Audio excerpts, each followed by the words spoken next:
Thank you, Tim. Thank you, Father. It's really nice to be here. And just for those who didn't quite catch my name, it's Ron Tesorero. I've just come back, as Tim said, from South America. Over there they have no trouble with my name. It's a Latin name. But they have trouble with Willisey. So that's good to get even.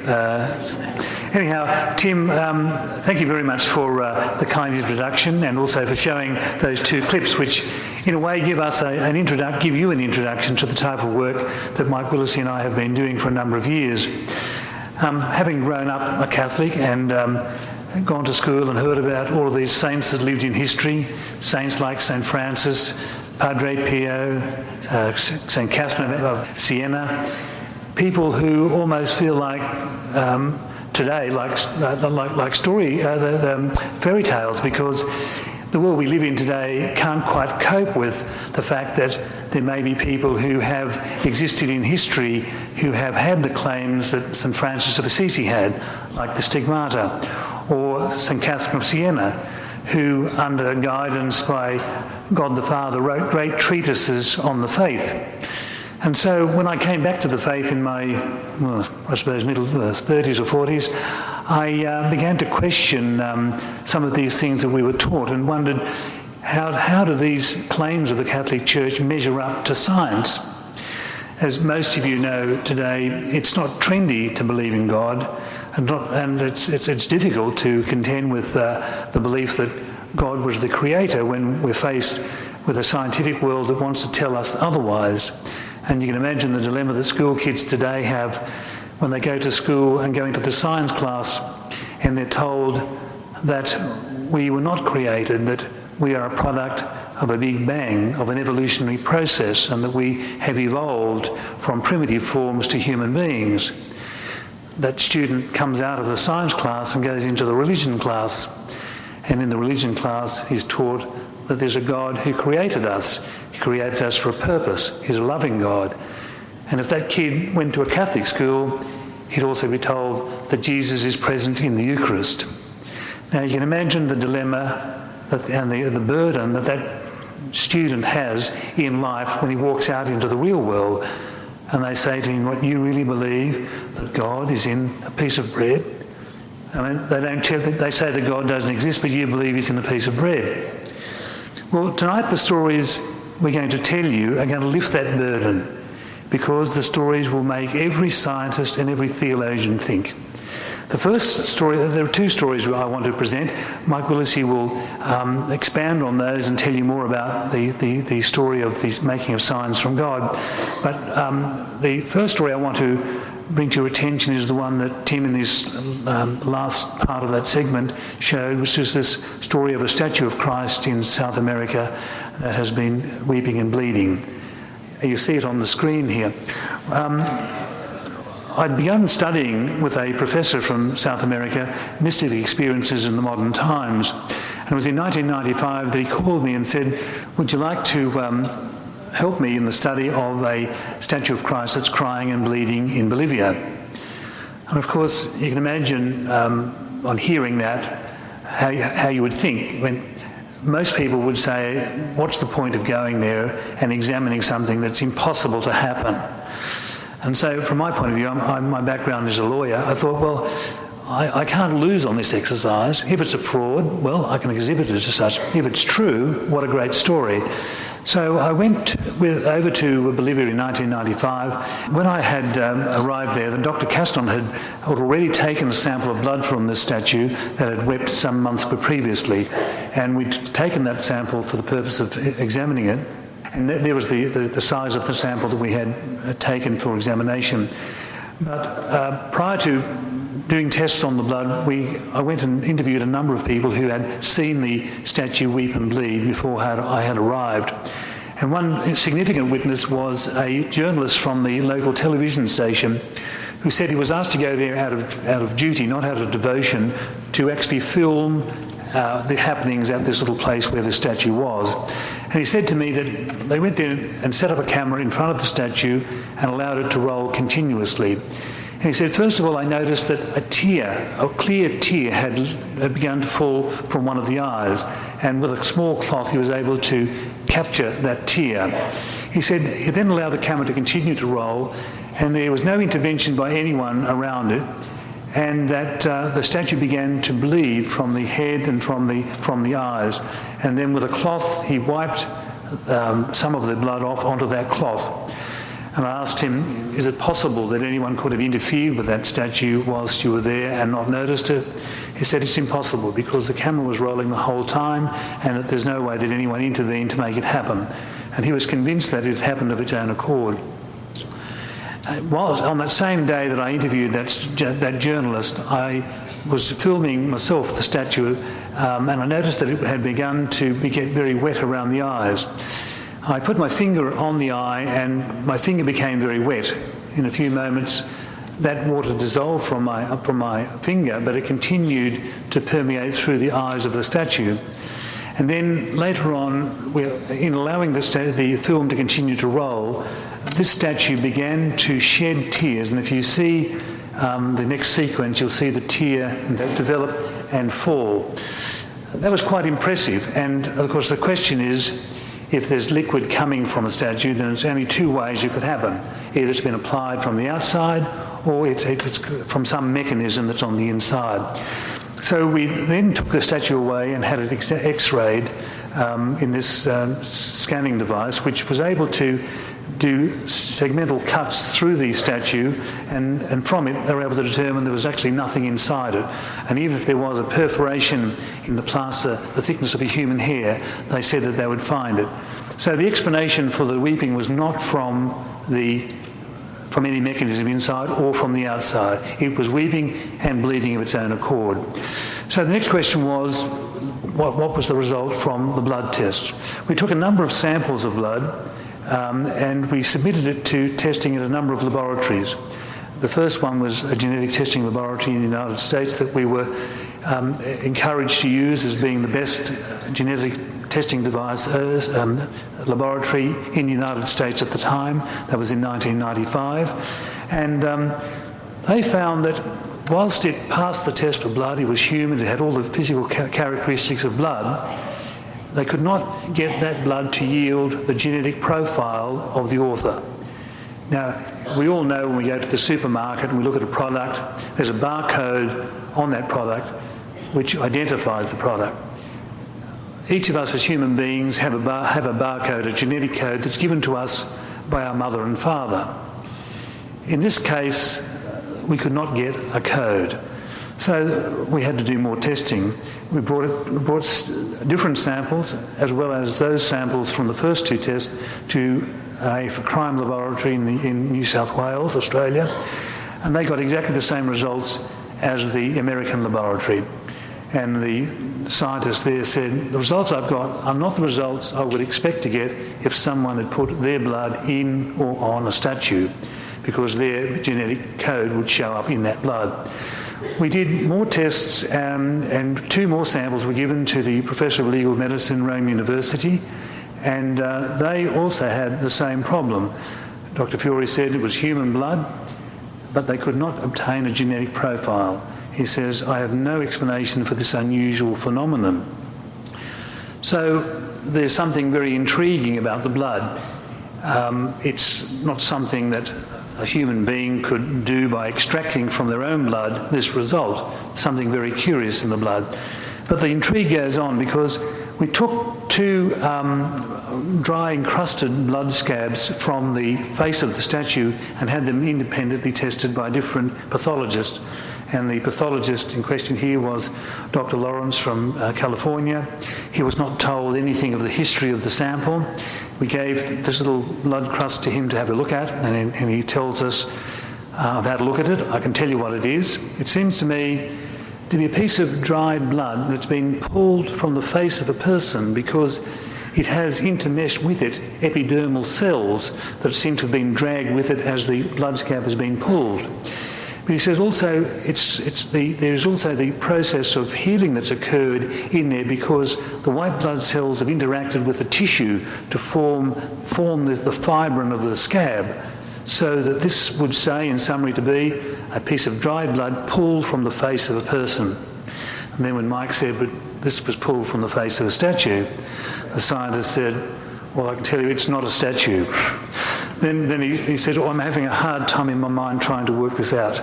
So that was number one. The second sample we took to another pathologist, and the actual pathology slide of that sample is shown up on the screen, and there's this massive material at the bottom of the bottom section of the screen, which was first difficult to identify until we had a particular type of pathologist to examine it. And he says, this looks to me like a piece of a blood sample that has intermixed with it traumatised tissue. It's tissue that's been traumatised through like severe beating, and it has traumatised the skin and intermeshed with the blood. And of course, again, this is from a plaster statue. It's almost taken on human characteristics because it has cried, it has bled, it has wounds consistent with some sort of adverse treatment, some battering, and it also has blood which has characteristics which don't follow normal, not the normal results we get from examining the blood of a person. Of course, we have to ask ourselves the question, we're talking about a plaster statue, not a human person. This plaster statue has taken on the attributes of a human being. But science has no explanation for how a plaster statue can be producing these human characteristics. And the question is, do we leave this as one of those things that we just can't explain, or do we take it further? As rational people, we say, well, if science can't provide an answer, there has to be an answer somewhere. And then the next part of the progression of finding an answer logically would be to say, well, this is not a statue of Winston Churchill or Julius Caesar that's weeping and bleeding. It's a particular person who in history had very special characteristics.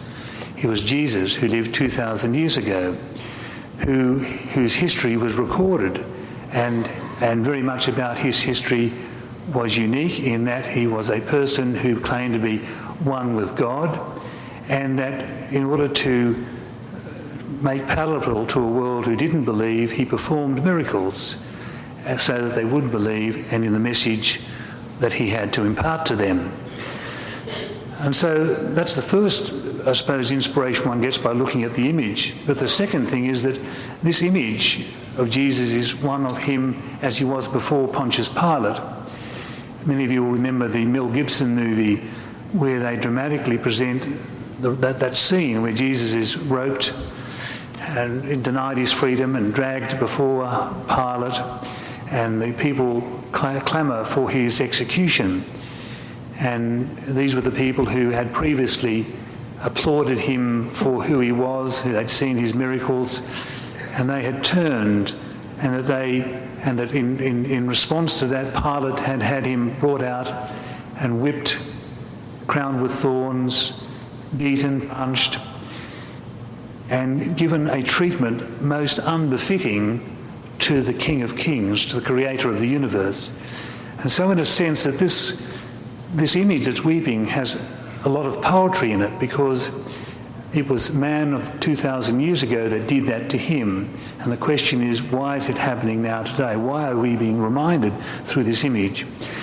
In fact, when the scientists couldn't find an answer to why the statue was weeping, they said, you should go and ask a theologian. And I did.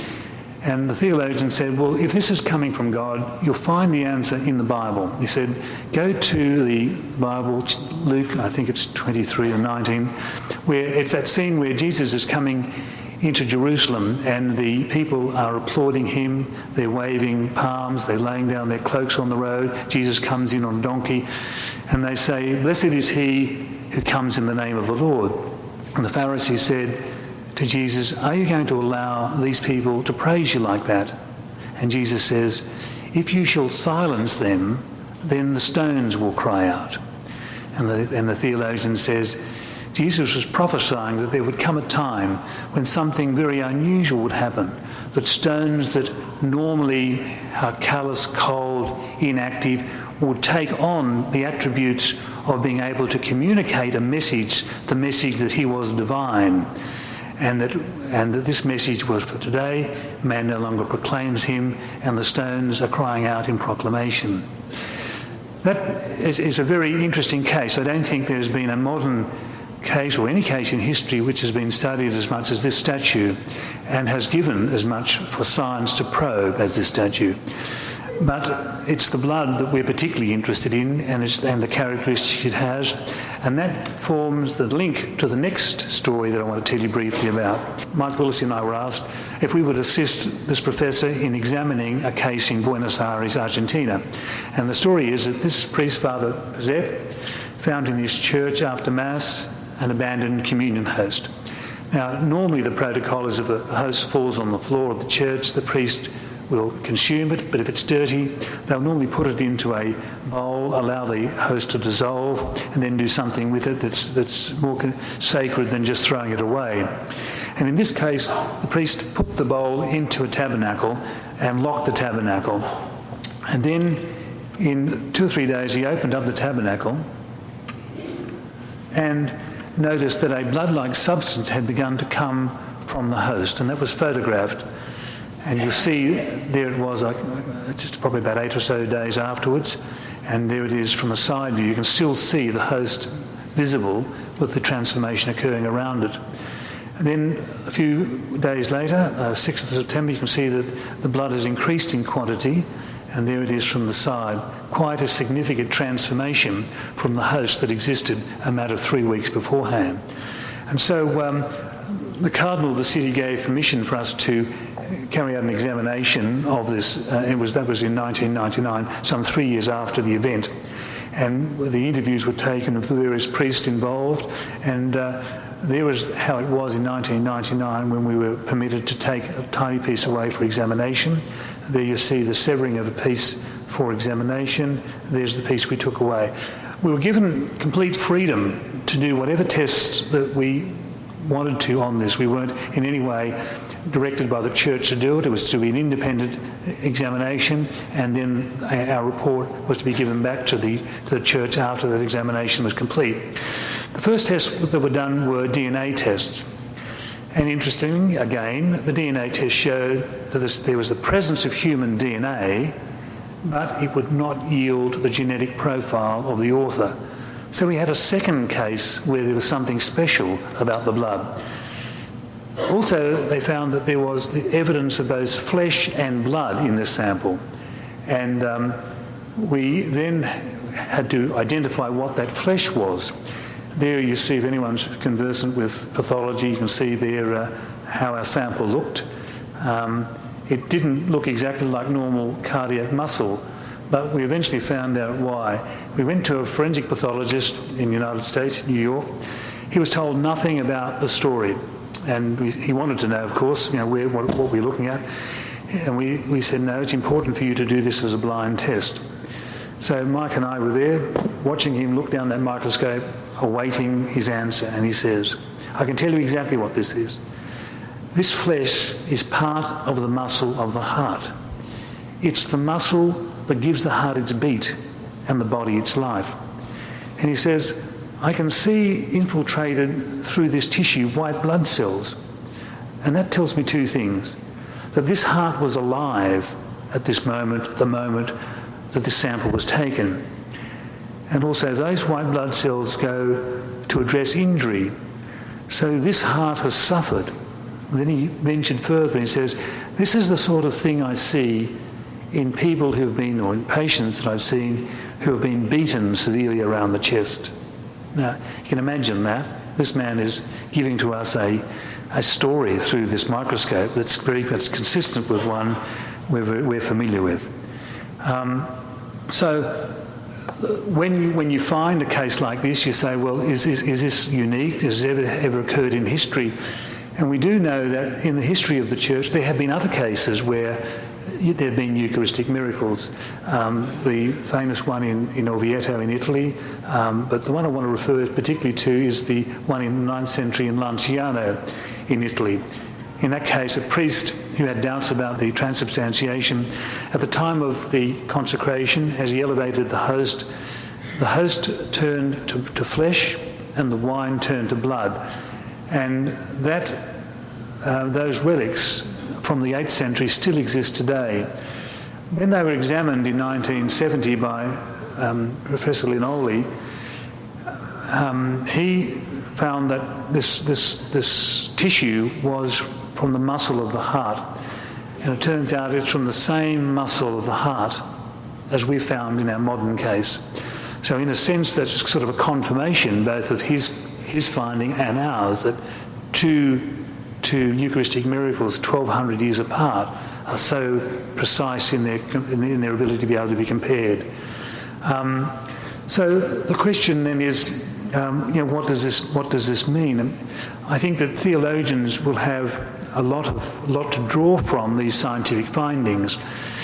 That a piece of bread should turn into flesh and blood is something that's not within the realms of science. There's no book of science that can tell you that a piece of bread has the ability, or under any conditions, can turn into living flesh. But we do know that there is some explanation in some book that this is possible. And that book is the book written 2,000 years ago, where Jesus spoke about his bread becoming his body and blood.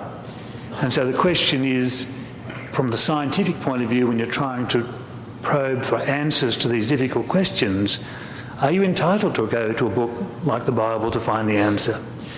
Well, so far, that book is the only book that has any reference to what has, or a potential explanation for what has happened. But we know in our faith, our Catholic faith, that we're taught that at the time of the consecration, the bread and wine become the body and blood of Christ. We know that it's a very difficult concept to understand, and in fact Protestants and also many Catholics have difficulty with that concept. The concept that Jesus Christ becomes present, really present, body and blood, soul and divinity in the Eucharist. It's a magnificent thing, if it's true, to think that the creator of the universe comes into our presence at the moment of the consecration, and that when you receive him in communion, Jesus Christ himself enters into you. And of course, what this story does is help us accept that difficult concept of our faith, that Jesus is present. The contrary view is that it's only symbolic, that Jesus is not really there in flesh and blood, but only is symbolically there. That's what the Protestants believe. In fact, that was the basis for the Reformation in the 16th century. And for all of those years, Protestants have had this misconception about the nature of the Eucharist. Imagine how valuable this story is to show that Jesus is telling us something in this story, that he's not there symbolically, he's there really present in the Eucharist. But also, for us Catholics, the fact that we have a finding of heart muscle must be also uplifting, because if Jesus' heart is in the Eucharist, then that's more than we could ever have expected. I don't think that it's hard to find any theological basis for the argument that Jesus has his heart in the Eucharist, but we see this scientifically. Yet there are many devotions to Jesus' heart, and they talk about the Eucharistic heart of Jesus. So there's a lot of references to it. But in this story, we're given a really great boost in our understanding of the Eucharist, to think that Jesus gives to us that part of him which is the core of his divinity. We think of the heart as being the symbol of love. The sacrament is called the sacrament of love, the sacrament whereby Jesus gives his all for our benefit. It's also linked with the concept of his sacred heart. It's also linked with the concept of his mercy. Earlier tonight, before we began the meeting, we were looking at the devotion to the Divine Mercy. And the Divine Mercy image itself, you'll recall, Jesus points to his heart, which is the fount of mercy. So I'm sure that theologians will find great value in an examination of the science to link it with what we understand in our faith of the nature of the heart of Jesus. But not only will this story have great impetus and value for the Catholic Church, but also for science. Just try and get your head around this concept. A piece of bread has transformed into living heart tissue. Something that had no life has been given human life. The first thing that rises from that is, in the year of the priesthood, think of this, that the power of the priest to be able to invoke God to convert bread into living human flesh is an incredible power. And that's in fact what we are told is the power of the priest, and of course in this scientific exercise we see it confirmed. But for science, they're going to have... Thanks, Ron. Thanks for having us here, Father. I was brought up a Catholic, but I lost my faith in my teenage years and became a journalist, and I became a very successful journalist, and I think that probably added to my inability to see God or see the need for God, because when you're successful it's easier to think, well, I'm doing okay, I'm doing this by myself and I don't really need any help. And I continued in that manner for a long time. Things maybe started to change about 11 years ago. I was flying into the Sudan up in northern Africa, where there was a civil war and it was very difficult to get in. I was in Nairobi in Kenya, and with the film crew we chartered a light aircraft who agreed to go in and fly under the radar. So it was going to be dangerous at the other end of this trip, but there was no danger sitting on the tarmac in that light aircraft in Nairobi. I must add that as a journalist I became a very sceptical journalist about most things. Sitting on the tarmac, I suddenly had a premonition that this plane would crash. And it was so strong that I realised I wasn't thinking it might crash, I knew it would crash. The problem was, being so sceptical, I did not believe in premonitions. So I had this internal dilemma. You know, my feeling was so strong, the plane is going to crash. But my logic is saying, how stupid are you? It doesn't happen like that. There's no supernatural, there's no premonitions. Use your brain. And also I didn't really know how to get off. It was my plane, I'd chartered it, had a film crew. So in the end I did nothing. I just sat on the plane, and it thundered down the runway and took off and flew 200 or 300 feet into the air and then stalled. And the plane tail started to drop and the nose went higher and higher, and just for one moment it seemed to just stop in the air, then started to fall and spiral. And the only thought I can remember having was, I was right. So the plane crashed very severely, knocking down 20 or 30 trees, and a couple of big rocks came up through the plane, and the bottom half was wiped off completely. One wing almost tore off, and the plane never flew again. But we all got out of it. There was just one extra thing. As we were thundering down the runway, I said my first prayer in 35 years. I said, Father, I place my friends and me in your hands. The plane did crash. Against all the odds, we got out of it. And I had said that prayer, and I had been given that premonition. Was that just a coincidence? Well, of course it could have been. I finished the work in the Sudan and went back to Sydney, and Ron Tesoriero called me, as he had done quite a few times before, to tell me about these supernatural events in Bolivia. I said, Ron, they don't happen. You know, as an investigative reporter, I've looked into supernatural allegations on many occasions. On every occasion, I found fraud. Money, cult, ego, but fraud. And he persisted, and on this occasion he said to me, you're making a judgment without investigating, and you're supposed to be an investigative journalist. So I'm challenging you to come to Bolivia and take a look for yourself. So I gave in, and instead of flying back to Africa, where I really wanted to go for the next story, I flew to Bolivia with Ron. And I saw the bleeding statue, and that I figured I would be able to find what was causing the bleeding and the tears. But I couldn't find it. It didn't bleed while I was there. It didn't tear.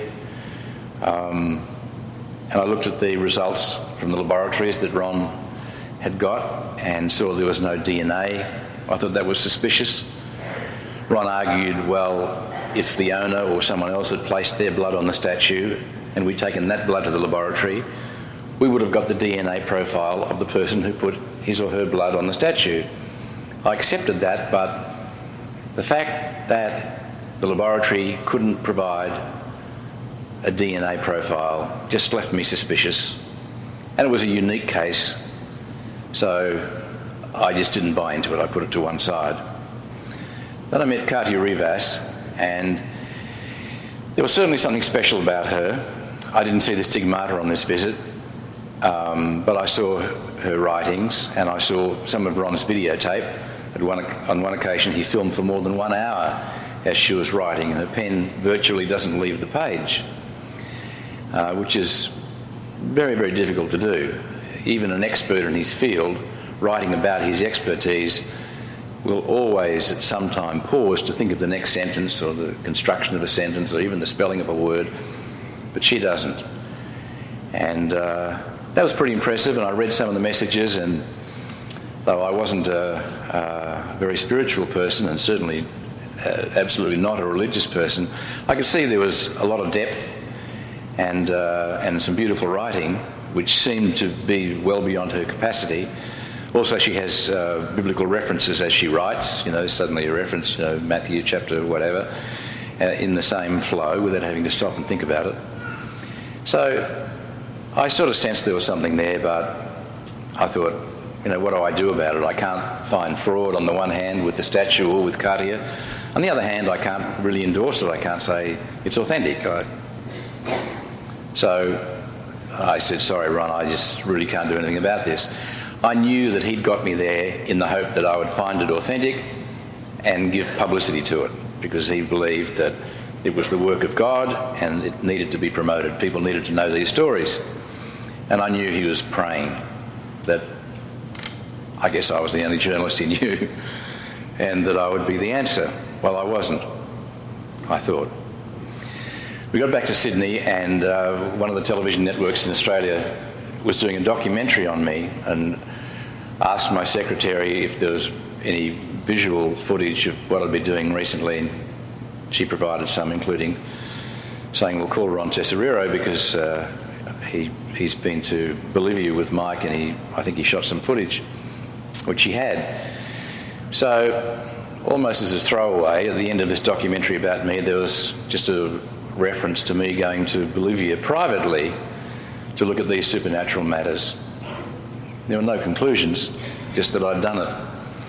And the head of the Fox network in the United States saw this documentary and he knew my work, and he called me and he said, did you really go on a private trip as a journalist? And I said, yes. He said, that's, journalists don't do that, I would have given you money to do that. I said, oh, well, I just did it. And he said, do you think there's anything in it? And for some reason, I don't really know why, I said, yes. He said, great, I want to commission you to do a special for the Fox network. And I said, okay. So there's Ron praying to get some publicity for what he sees as God's message. He takes me, a journalist, there, and I don't respond. But someone else intervenes and invites me not to do a story in Australia, but for all the world. And in fact, there were 28 million people actually saw live that night in North America, the final result. So Ron prayed that this journalist that he knew would be the conduit to get this message out to the world. And it happened, without me trying to make it happen. Now, was that a coincidence? It still could be. So I accept the commission and find myself flying back to Bolivia with Ron. We had to change aircraft at Buenos Aires in Argentina, and in the old terminal there in 1999 by then, it was very, very crowded. People were jostling to get to the counter. And I had a backpack with my travelling wallet, a larger than normal wallet for overseas travelling, passport, tickets, credit cards, and $15,000 in cash for any contingencies. Felt a tug on my backpack, turned around, and I saw a woman disappearing, looked, my wallet was gone. And I couldn't believe the feeling that came over me. I'm a very experienced journalist. I've had a lot of things go wrong. But suddenly I was devastated.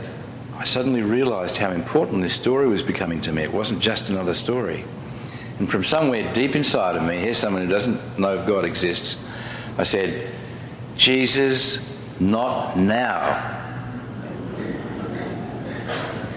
Ron said, what's happening? What's happening? I said, we're not going anywhere. Lost my wallet, tickets, passport, cash. We're not getting on the plane. I'm thinking ahead. It's the weekend ahead of us. Australian embassies, no embassy in Argentina. We're really in trouble. And Ron looked as devastated as I felt.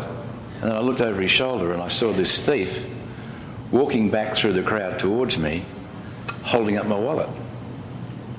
She walked towards me and gave it to me, then disappeared as quickly as she'd come.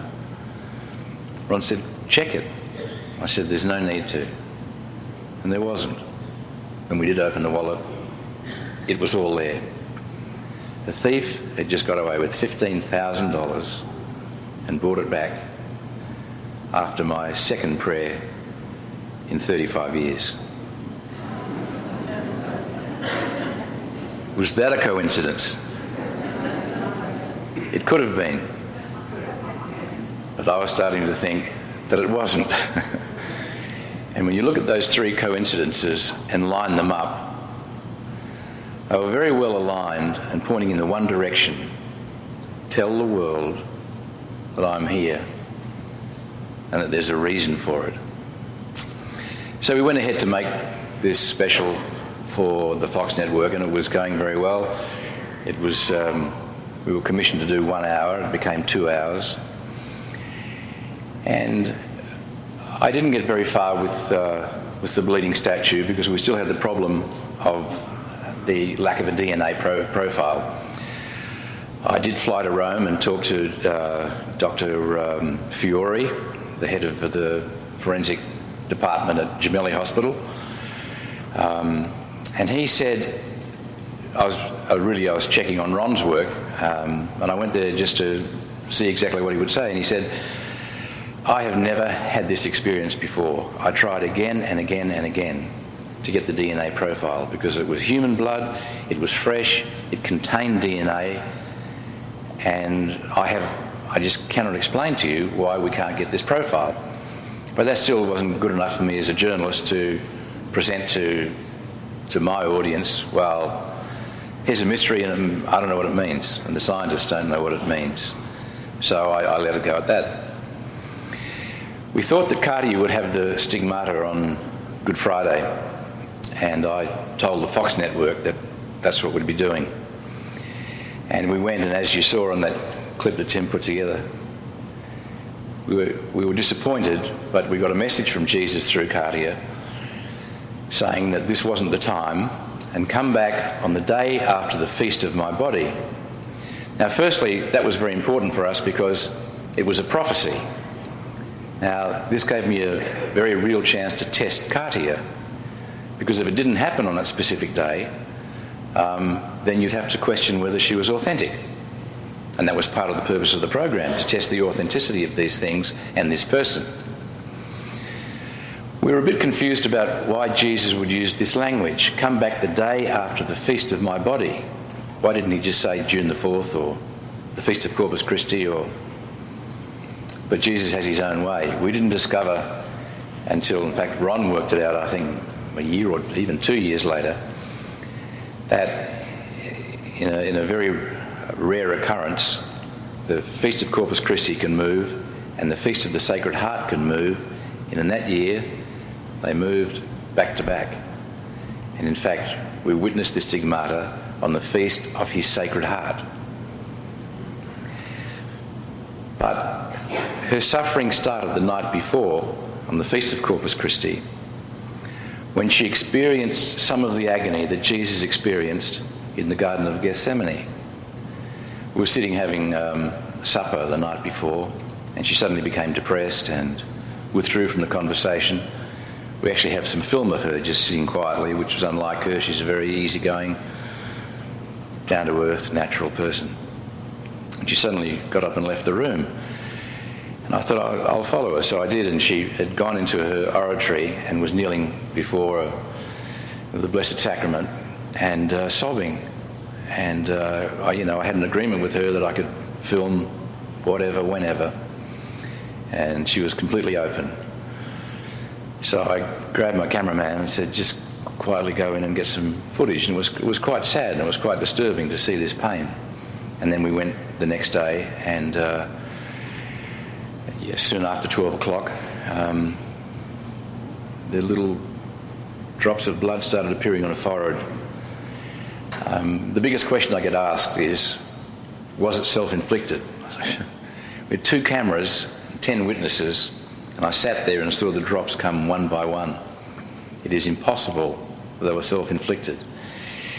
And to witness this and know that, even though I hadn't converted, knowing that there's a very high probability that these were the wounds, the sufferings, the passion of Jesus Christ, starting before my eyes with real blood and pain. It was an experience that is very difficult to describe, but it's a pretty deep experience, and it got worse over the 3 hours. As you saw in that footage, she looked terrible by the time she was approaching 3 o'clock. The first time she had a stigmata with full hemorrhage, with friends around, they took her to hospital. And Ricardo Castagnon, the professor you saw talking in that video, he called a doctor and explained what was happening.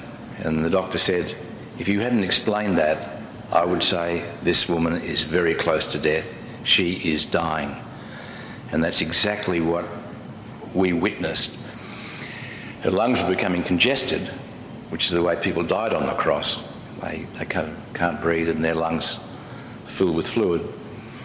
And Kati had 2 women holding her by the shoulders, sitting her up. It's like artificial breathing, because she couldn't breathe alone. She was so congested. And when she finally came out of it at 3 o'clock, it was like we all had to come out of it. It was agonising. And watching that beautiful priest, Father Renzo Cecilo, pray, he had tears running down his face, and it was just an enormous experience, and a very relevant one for me in my own journey through life and back towards God. The next day we went to see her, and all the wounds had disappeared. So for those who say, I don't care what you say, it was self-inflicted, say, okay, let's say it was self-inflicted. You self-inflict some wounds, cut yourself as she allegedly did, and then clean them all up by tomorrow. No scars, no marks. There is no scientific explanation for that. So the program went to air and was very successful. There were some conversions and there was a very strong response. And I was left in the... Normally if I do a story and it's a good one and you get a good response, you feel pretty good about it. And this was the biggest story I'd done, the biggest audience. But I felt after that it wasn't all over for me, and that I felt some pull, and I didn't quite understand it. I guess I knew deep down that there was more work to be done, and that wasn't just a once-off program for a special purpose, even if it really was from God.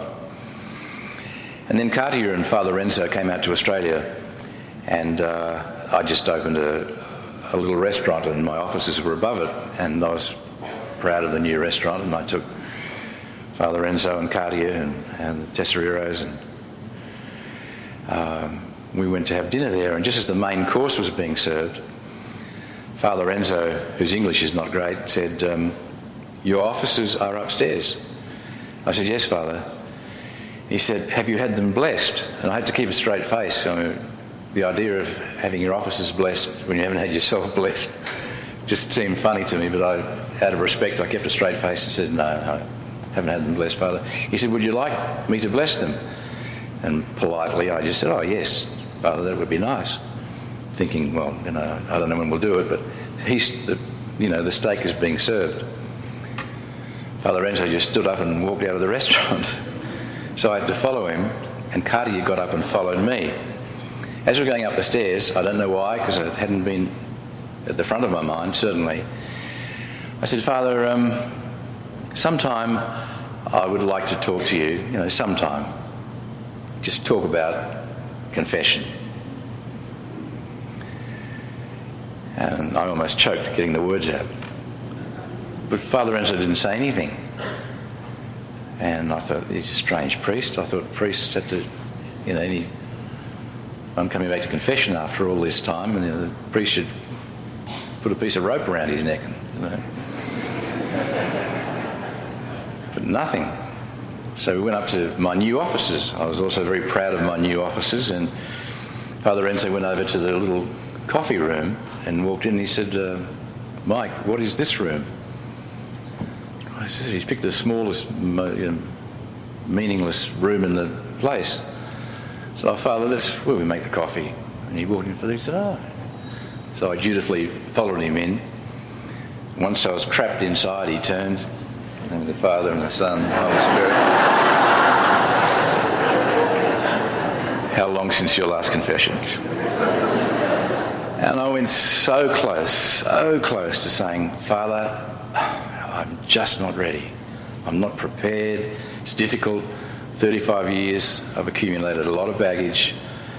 All these thoughts are going through my mind, but instead of saying them, I find myself saying, well," and it was an incredible experience. I'll never forget it, because apart from the fact that I was then given this great gift of faith back a second time, it also taught me the extreme value of confession. And when I left that room, we were all crying. Cartier was leaning over the couch praying and crying, and Father Renzo was crying. I was crying, but I felt like I weighed only about 3 or 4 stone. It wasn't too bad a feeling. And Cartier got up from the couch and turned to me and gave me a hug, crying. Then she reached into a dress and pulled out a holy card and gave it to me. And it was a picture of Jesus embracing the prodigal son. Now, she can't have a holy card for every occasion hidden in her dress. And she didn't know there'd be a confession. Or did she? I don't know. So then, without any formal agreement, I just seemed to tag on to Ricardo and Ron and become the third member of the team. And we started making investigations around the world, and arriving especially at the two that Ron talked about, and I'll talk a little about that in a moment. But in the meantime, we decided we'd make a film on the Eucharist, because I was starting to understand the extraordinary intrinsic value of the Eucharist. And I also was seeing that in the Catholic Church, which I've now come back to very enthusiastically, I can see that an awful lot of Catholics who do go to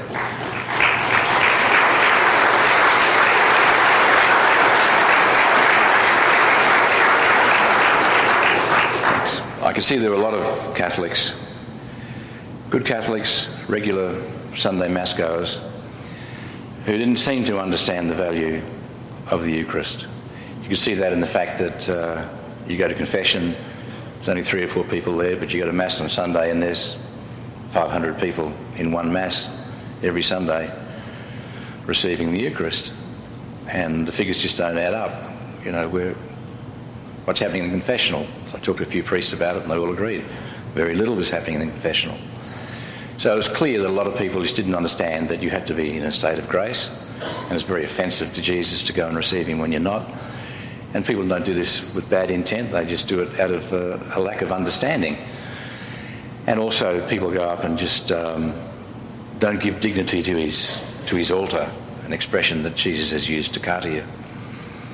The way they dress, the way they'll sometimes talk to somebody else in the line going up to receive the Eucharist, not realising that if they really accepted the truth of the Eucharist, that Jesus is truly alive and present, flesh and blood, I mean, you'd be overawed. Imagine if I said to you now, you're not going to believe this, but Jesus is outside and he's going to talk to 10 of you. Who wants to go out? I mean, it'd be difficult to cope with the reality of meeting Jesus. And yet we say, oh yes, I believe he's in the Eucharist. Do we really believe that? So we made a film on the Eucharist, and we've launched it in a number of countries in I think 4 languages now, and more to come. But there's one little story that I want to tell you which really validates our decision to make this film. In Australia, we went to all the capital cities and had a launch, and they were all very successful. We went to the relatively unknown city of Adelaide, and we had about probably 700 people in the hall. And after showing the film, the priest who was the MC for the night invited people to come up and ask questions. But he said, please, no statements, just questions.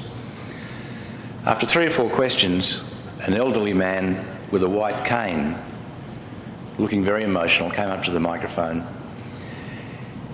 and he said, Father, I know you said no statements, but I would like to make a statement. And he was shaking, clearly emotional. So the priest said, okay, go ahead. He said, well, I just wanted to tell you that I'm blind and I just saw that film. And it was just an awesome moment. You know, you could hear a pin drop as people looked at this beautiful old man, tears rolling down his cheeks. And Ron and I didn't have an opportunity that night to get his story because people wanted to talk and get the videotape and so on. So we flew back to Adelaide, and we'd also been told that there was a blind woman in the audience who also saw it, but a friend told me that she was too shy to come up because it would look like she, in her own words, he'd told the story and she didn't want to look like she was getting on the bandwagon. So this humble blind woman just walked away and didn't say anything. So Ron and I went back, and also we had to make sure that his story was true, and we got a statement from his doctor saying he was 95% blind. Went to his house and we saw where his chair was positioned with a piece of tape on the floor. So he was with the exact distance from the television because he had an old optical instrument, and even focusing, he had some tape on it so that he couldn't lose focus. And I asked him what he saw through it. He said, oh, just a bit of movement, but it helps me watch television. And he'd actually bought this to watch our film, The Eucharist, but it didn't work, and he was really disappointed. And he told us on the night that it was from the opening frame of the film. He saw it in full colour, he saw it to the closing credits, then lost his sight again. And in a beautiful act of faith, he said, I don't know what would have been better, whether Jesus had given me back my sight or just that gift of allowing me to see this film on the Eucharist. And he told us of 2 specific shots, because we were sort of quietly cross-examining him to authenticate his story. He said, I loved that shot with a little girl with flowers in her hair receiving her first Holy Communion on the tongue with all that reverence. It was so beautiful. He said, and I loved that shot of the sacred vessels. It was a beautiful shot. Now, Ron and I, having put the film together, we had discussed the fact that these were the 2 best shots we had in a 35-minute film. And at least 1 million people have seen that film. EWTN plays it every Feast of Corpus Christi, plus our distribution of the DVD. But only a blind man has told us they were the best 2 shots in the film. So he was very authentic, and he was a lovely old man. His 2 sons converted as a result of that, and one of them actually started evangelising, called me and asked for some DVDs because he wanted to make sure that other people saw it. So a lot of good things have happened, and they're still happening. To be a part of this journey has been I think, to be a witness to what will become a very important part of our church's history. And to go to Lanciano and see that 1,200-year-old lump of blood and know that is almost certainly the blood of Jesus, and that what was a host, a piece of bread originally, is now a piece of flesh torn, and the scientists tell us absolutely that that is human flesh, human blood, and it did come from that host and that wine at the moment of consecration. And then to continue the journey to Argentina and to be with Ron, when we're talking with Dr. Zugaby, when he said, as Ron told you, I can tell you exactly where this piece of heart tissue comes from. And we looked at each other and we knew where he would put his finger on the diagram of the heart, because we'd seen the diagram of the heart of Lanciano, and we just instinctively knew this is authentic. It will be exactly the same part of the heart. And it was. 2 bleeding hosts, 1,200 years apart, and scientists have found that there's heart tissue in each and exactly the same part of the heart. To witness Cartier's stigmata, I now believe I was witnessing the Passion of Christ. It's been an extraordinary journey. The one thing I want to add about the bleeding statue is I couldn't take that any further because we couldn't get a DNA profile from the blood. So as a journalist, I couldn't say this is the real thing. But when we did the pathology on the bleeding host of Argentina, which was very specific and authenticated it totally, especially as it matched Lanciano 1,200 years before, except it had the addition of living white cells, which is extraordinary. All the scientists we talked to said, no, you've got that wrong. This came from a living heart. It hasn't been in water for 4 years, but it had been. So the message was very strong. But when, now knowing that the Argentine host was authentic, and again failing to get the DNA when everything was perfect for the scientists, that now validated the mystery of the blood of the bleeding statue of Cochabamba. It now made sense. And we're working on a third case, which has already given us that same mysterious dimension. Whereas that mystery at first seemed to be a failure in our testing, is now becoming very positive, and is almost certainly telling us that we won't get the DNA of Jesus because firstly, he didn't have a father, and secondly, he was the creator. He was there before he created us. And our belief now is that we won't get that, but if we continue to get the same mystery, then that in itself will be a proof. And I believe it will lead us, and if not us, then our successors in this work, to the shroud. And when the shroud is authenticated, and the sudarium, the face cloth mentioned in John's Gospel, remember the second cloth when Peter and John went to the tomb, the second smaller cloth rolled up against the wall, that exists in a city called Oviedo in Spain. Ron and I have seen it. And when we complete this picture, or as I say, if our successors have to do it, and that'll be fine by me, that completely endorses the truth of the story of Jesus Christ and his passion, his death, and I believe his resurrection. So it's a great story. It's worth all the effort we've put in. It's very rewarding. I just want to leave you with one thought. Most of what we're doing still has some distance to go. But out of all of this, the biggest thing we've learned is what Pope John Paul II told us, that the Eucharist is the source and summit of Christian life. And I have learned the value of it, and it's been of immense benefit to me to know that, and to go to Mass accordingly, and confession, and receive communion like it is an extraordinary gift.